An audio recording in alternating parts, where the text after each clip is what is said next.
खुश-आमदीद दोस्तों, उम्मीद है आप सब लोग खैर खैरियत से होंगे। अपनी पिछली वीडियो से हम आगे इसको कंटिन्यू करेंगे।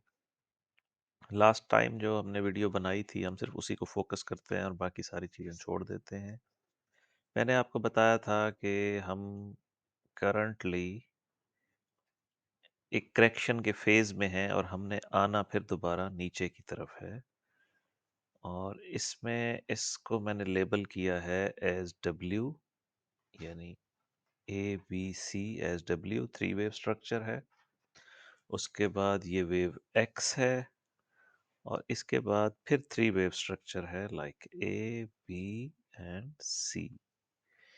अब जो इस 3 वेव स्ट्रक्चर में जिस तरह ये 5 वेव्स थी, वेव सी में 5 वेव्स होती हैं, 1 2 3 4 5। इसी तरह अगर वेव बी यहाँ पे बॉटम कर चुकी है तो फर्दर हमारे पास 5 वेव्स होंगी लाइक वेव 1 2 3 4 5। ये कल हमने और आपने मिलकर लेबल किया था। अब हम उसको फर्दर डिस्कस कर लेते हैं।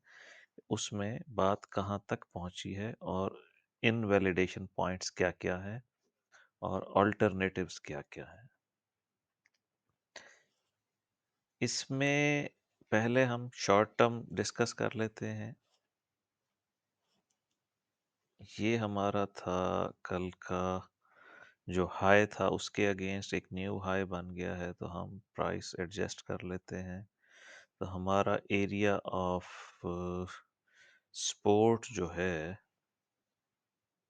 वो है 4880 से लेकर 4910।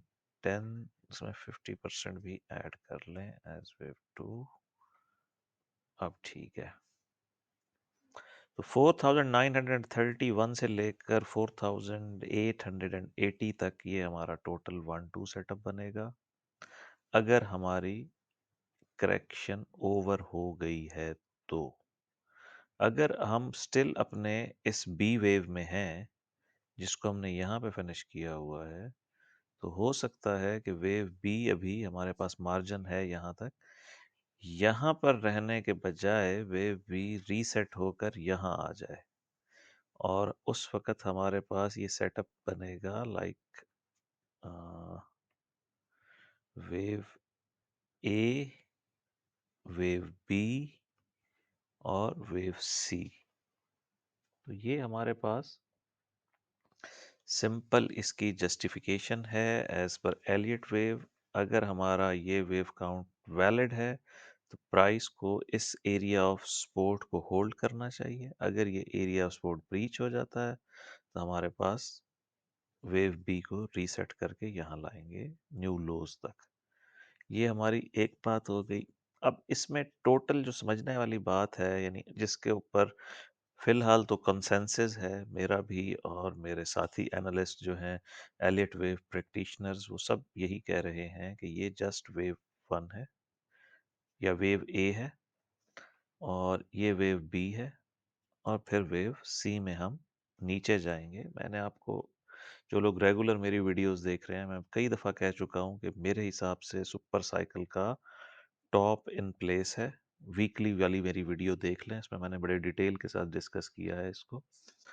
और अब हम एक मल्टी मंथ्स करेक्शन या मल्टी ईयर करेक्शन में जाने वाले हैं, क्योंकि आफ्टर शार्प डिक्लाइन, ये बात आप नोट कर लें, आफ्टर दिस शार्प डिक्लाइन हमारे पास जो प्राइस है वो इम्पल्सली ऊपर नहीं गई है। हमारी प्राइस करेक्टिवली ऊपर जा रही है। ये ओवरलैपिंग, ये साइडवेज मूवमेंट, ये सारी की सारी एट्रीब्यूट्स हैं करेक्शन के। करेक्शन के चूंकि 12 से ज़्यादा पैटर्न्स हैं, आप उसको एग्जैक्ट या प्रिसाइज नहीं बता सकते। हम उसको एक्सपेक्टेडली देखते हैं कि ए बी सी जिगजैग होगा, अच्छा जिगजैग नहीं बना। डब्ल्यू एक्स वाई होगा, कॉम्प्लेक्स करेक्शन है, अच्छा वो नहीं बनी। हो सकता है ट्रायंगल हो कि A B C D E और फिर नीचे चली जाए प्राइस। तो फ्लैट करेक्शन हो, मतलब 12 से ज़्यादा पैटर्न है जो आपको कोई बंदा भी 100% एक्यूरेसी के साथ नहीं बता सकता है। हाँ, एक बात कन्फर्म है कि ये जस्ट वेव ए है। इसकी इंटरनल लेबलिंग आप जैसे करें, और ये हम इस वक़्त वेव बी में हैं, वेव बी इन येलो। और इसके बाद हम एक न्यू लो बनाएँगे, जो इस 44 वाले 100 से नीचे होगा। उसकी लेंथ हमें मिलेगी जब हमारी वेव बी कंप्लीट हो जाएगी। तो यहाँ से जब प्राइस नीचे गिरेगी तो ये शार्प डिक्लाइन होगा 5 वेव्स का, 1, 2, 3, 4, 5। वेव सी में हमेशा से 5 वेव्स होती हैं, तो ये याद रखिए। अब हम यहाँ से डायरेक्ट सेल ऑफ में चले जाएँ, लाइक प्राइस ये वाली 5 वेव्स ना बनाए और यहीं से नीचे चली जाए, तब भी हमारा वेव काउंट वैलिड रहेगा। जस्ट क्या होगा कि वेव बी को हम यहाँ से उठाकर यहाँ रख देंगे। अदरवाइज़ हम इस वेव बी का यहीं पे वेट करेंगे और प्राइस यहाँ तक इस एरिया ऑफ रेजिस्टेंस में आके फिर नीचे जाएगी। अल्टीमेटली हम फोकस हमारा डाउन साइड पे है, चाहे हम डायरेक्ट सेल ऑफ में जाएं, चाहे हम ये 5 वेव्स करके फिर नीचे की तरफ जाएं। मॉरल ऑफ द स्टोरी ये है कि प्राइस को न्यू लो एक बनाना है, उसके बाद फैसला होगा।